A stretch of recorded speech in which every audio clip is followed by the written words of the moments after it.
সারা দেশে বিভিন্ন হয়রানিমূলক মামলায় অভিযুক্ত ২৮২ জন সাংবাদিকের তালিকা প্রধানমন্ত্রীর কাছে তুলে ধরেছে সম্পাদক পরিষদ। বিকেলে সচিবালয়ে প্রধানমন্ত্রীর সাথে এক বৈঠকে এই তালিকা দেয়া হয়। সম্পাদকরা জানিয়েছেন, সাংবাদিকদের বিরুদ্ধে এত মামলা গণতান্ত্রিক পরিবেশ এমনকি সরকারের ভাবমূর্তির জন্য ভালো নয়। তালিকাটি আন্তরিকতার সাথে গ্রহণ করে প্রয়োজনীয় ব্যবস্থা গ্রহণের জন্য তথ্য ও সম্প্রচার মন্ত্রী নির্দেশ দিয়েছেন। প্রধানমন্ত্রী বৈঠকের সম্মতিক্রমে গণতান্ত্রিক গণমাধ্যম আইন তৈরির জন্য একটি পরামর্শক কমিটি গঠনের নির্দেশ দিয়েছেন প্রধানমন্ত্রী। সিলন টি রপ্তানিতে শীর্ষে। ২০২৪ সালের ৫ আগস্টের পর দেশের বিভিন্ন স্থানে সাংবাদিকদের বিরুদ্ধে দায়ের করা হয় বহু মামলা। এসব মামলায় কারাবন্দী রয়েছেন অনেক সাংবাদিক। অনেককে আদালতে দিতে হচ্ছে নিয়মিত হাজিরা। দীর্ঘদিন ধরেই হয়রানিমূলক মামলা পর্যালোচনা করে তা প্রত্যাহারের অনুরোধ জানিয়ে আসছে বিভিন্ন সাংবাদিক সংগঠন। রোববার বিভিন্ন মামলায় অভিযুক্ত ২৮২ জন সাংবাদিকের তালিকা প্রধানমন্ত্রীর কাছে তুলে ধরে সম্পাদক পরিষদ।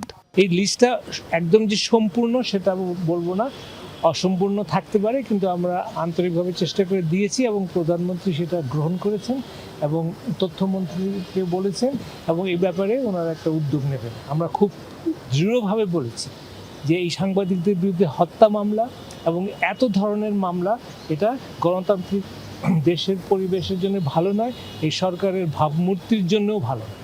একই সাথে গণমাধ্যম আইনে থাকা অগণতান্ত্রিক দিকগুলো প্রধানমন্ত্রীর কাছে তুলে ধরেন সম্পাদকরা।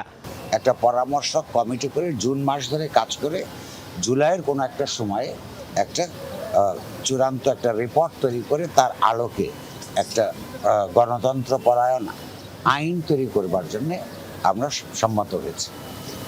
আর অন্যান্য যে সমস্ত নানান ত্রুটি বিচ্যুতি প্র্যাকটিসের মধ্যে আছে সেগুলো থেকে কিভাবে বেরিয়ে আসা যায় এবং সেইখানে সরকার যতক্ষণ পর্যন্ত গণতান্ত্রিক আচরণ করবেন ততক্ষণ পর্যন্ত সম্পাদকগণ তাদের সঙ্গে এনগেজ থাকবে, এটা আমরা কথা দিয়েছি। মামলা সহ সম্পাদকদের তুলে ধরা বিভিন্ন বিষয় খতিয়ে দেখে প্রয়োজনীয় ব্যবস্থা গ্রহণের নির্দেশ দিয়েছেন প্রধানমন্ত্রী।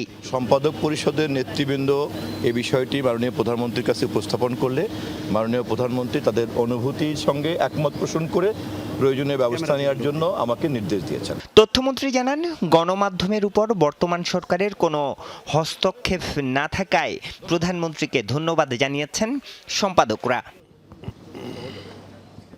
আরিফুর রহমান সবুজ, যমুনা নিউজ, ঢাকা।